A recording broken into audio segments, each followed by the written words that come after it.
শনিদেবের ব্রতকথা। শ্রীহরি নামেতে এক ছিল যে ব্রাহ্মণ, নিত্য ভিক্ষা করি করে উদর পূরণ।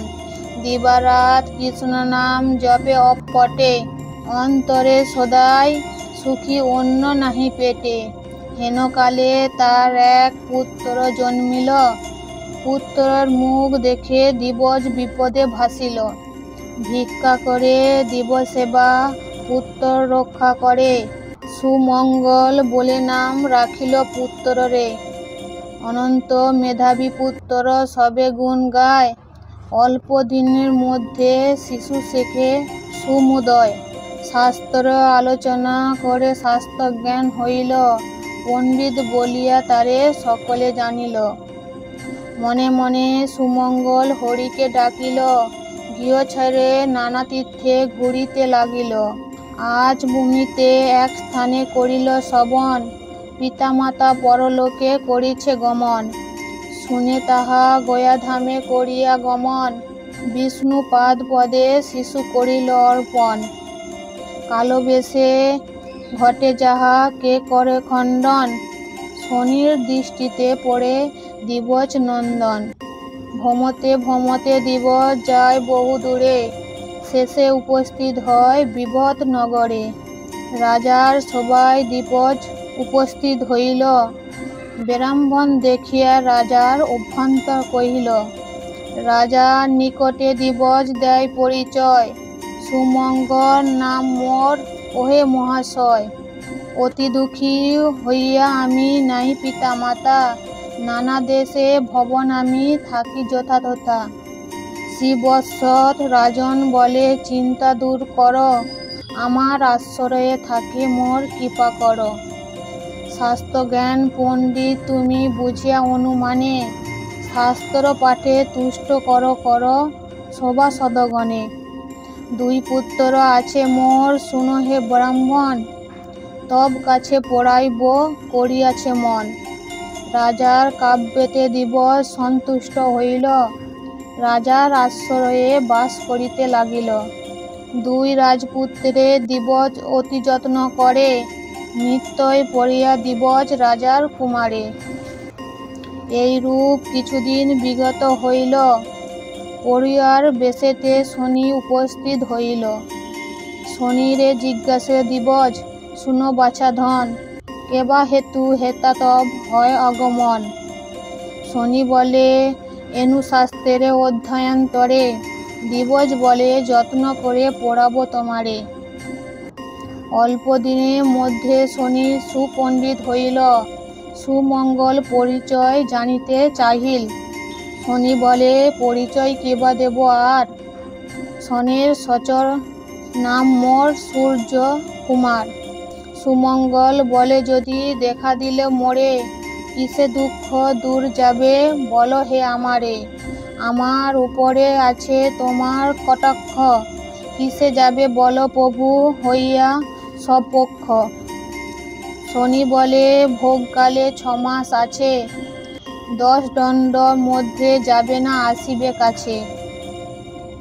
সপ্ত দিবসে গিয়া ভাগীরথীর তীরে, একান্ত মনেতে দিবজ হজ মোরারিরে। এত বলি শনিদেব অন্তর্ধান হইল, সুমঙ্গল আর তার দেখা না পাইল। শনি অজ্ঞাত মতে দিবজ গিয়া গঙ্গার তীরে, নারায়ণের ভজে দিবজ একান্ত অন্তরে। 10 দণ্ড পূর্ণ হইল মনেতে বিচারিত, উঠিয়া দাঁড়াইল দিবজ বলিয়া শ্রীহরি। কিন্তু 10 দণ্ড পূর্ণ না হয় তখন, তার পূর্বেই চলে আসে আপন ভবন। তাহা দেখে শনিদেব কুপিত হইল, দুই রাজপুত্রের শনি হরণ করিল। পূর্ণমায়া বলে দুই শিশু মুন্ড গড়ি, দিবজের নিকটে শনি যান তাড়াতাড়ি। হেতা দিবজ চক্ষু বুঝে শ্রীহরির সমরে, মুন্ডু দুটি ফেলে তার উরুর ওপরে। হেতা নিদ্রা যোগে রাজা দুঃস্বপ্ন দেখিল, পাত্র মিত্র লইয়া রাজা গঙ্গার তীরে গেল। দেখিয়া দিবজের কোলে পুত্র মুন্ডুধয়, হাহাকার করে রাজা ধুলায়ে লোটায়। রাজার দেশে দূরত্বগণ বাঁধে ব্রাহ্মণেরে, শৃঙ্খলা বন্ধন করে রাখে কারাগারে। কারাগারে বসে দিবজ কাঁদিতে লাগিল, বিপদ হন্তা মধুসূদনে সমরিতে লাগিল। অতঃপর ঘটে এক বিচিত্র ঘটনা। 10 দণ্ড বেলা পূর্ণ হইল যখন, শোকেতে কাতর রাজা ছিলেন যেখানে। হেনকালে 2 পুত্র আসিল সেখানে। রাজা বলে, কোথা ছিলি হৃদয়ের ধন, সহ্য পরে ছিনু পিতা করিয়া শয়ন।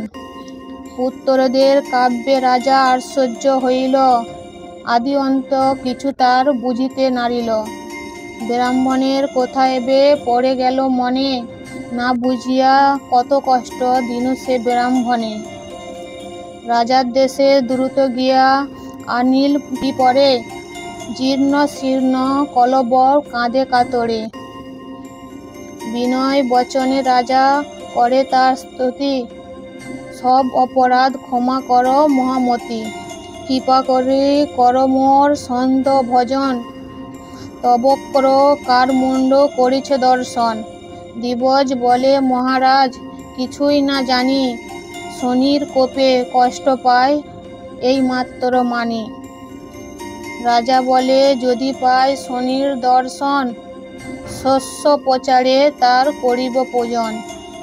নিকট কাব্যে শুনিয়া দিবজ করিল গমন, শনির নিকটে সব করে নিবেদন।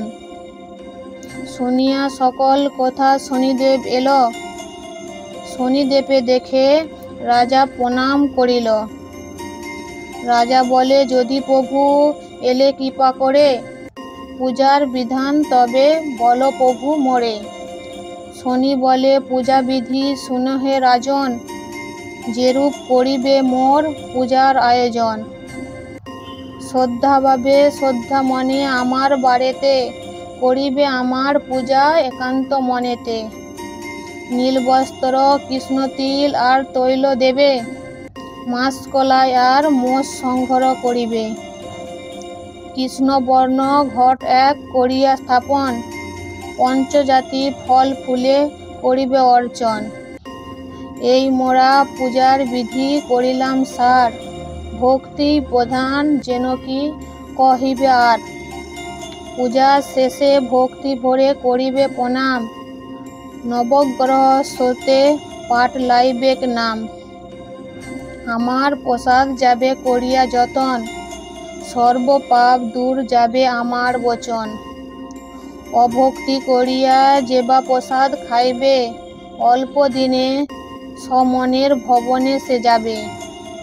আমার পূজায় যে করে অনাদর, চিরকাল দুঃখ পেয়ে হইবে কাতর। এত বলি শনিদেব হন অদর্শন, ভক্তি ভরে করে রাজা শনির পূজন। প্রতি শনিবারে পূজা করে নৃপবর, বিপ্রগণে দান দিয়া তুশিল বিস্তর। নিপ পাশে সুমঙ্গল বিদায় হইল, শনিদেবে পূজা করে গঙ্গার তীরে গিয়া। এই রূপে পূজার প্রচারিত শনিদেবের নাহার, যেমন সাধ্য সেভাবে বুঝিবে। শনির মাহাত্ম্য যত কে বর্ণিত পারে, পঞ্চিত রচিত হইল শনিদেবের বরে। সর্বদা শনির পদ থাকে যার মনে, উদ্ধারে বিপদ হতে পড়িল সমনে। শনির পাঁচালি যেবা রাখিবে ভবনে, কখনো না পড়িবে সে বিপদ বন্ধনে। শনির প্রণামিয়া যেবা নিজে কার্য যায়, সমাদর করে তারে রাজার সভায়। স্কন্দ পুরাণের কথা অনর্থ না হয়, যথাবিধি ব্যাসকাব্য কহ মিথ্যা নয়। শ্রদ্ধা শুদ্ধ জ্ঞানহীন বলে নিবারণ, ভূমিতে লুটিয়া বন্দি শনির চরণ। এত দূরে এই গ্রন্থ সমর্পণ করি, শনেশ্বর প্রীতিতে সবে বল হরি হরি।